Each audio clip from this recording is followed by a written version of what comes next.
The feverish wheeling and dealing to end the government shutdown now into its 12th day. Both sides suggesting that progress is being made with negotiations underway to reopen the government and raise the debt ceiling. But as of this morning, there is still no deal. ABC's David Curley has the very latest from the White House. Good morning to you, David. Good morning, Bianna. You mentioned it. There is some good news. At least they're not calling each other names anymore. They are talking. The president and the Speaker of the House spoke on the phone late yesterday. The bad news, though, no deal to reopen the government or increase the government's ability to borrow.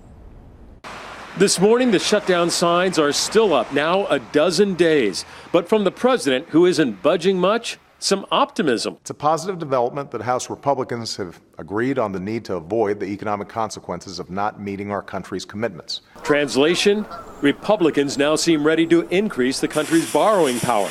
But the big sticking point is for how long. In a flurry of meetings at the White House, Republicans offered to stave off default for 6 weeks. No deal, because the White House says that means we'll be playing this same game of chicken with the economy right before Thanksgiving and the holiday shopping season. The president's position on refusing to pay ransom in exchange for Congress fulfilling the responsibility to pay the bills of the United States will not change. One proposal, a 4-month extension of borrowing power. So why all these meetings and now a suggestion of a deal? The latest polls tell the tale. Our poll shows disapproval of Republicans climbing from 63 to 70%. So they're looking for an out, a deal. And what about the government shutdown?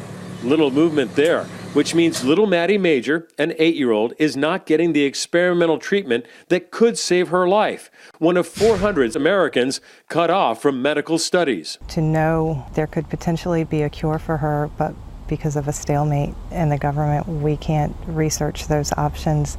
It's mind-blowing. Meanwhile, some states are now paying to open national parks.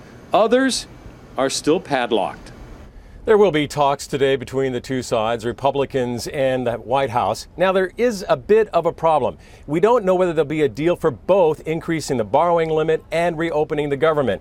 And Dan and Bianna, I got to tell you, Republicans are not only split between conservative and more moderates, there's also now a split between Senate Republicans and House Republicans, so their hands a little bit weaker as we try to get a deal maybe next week.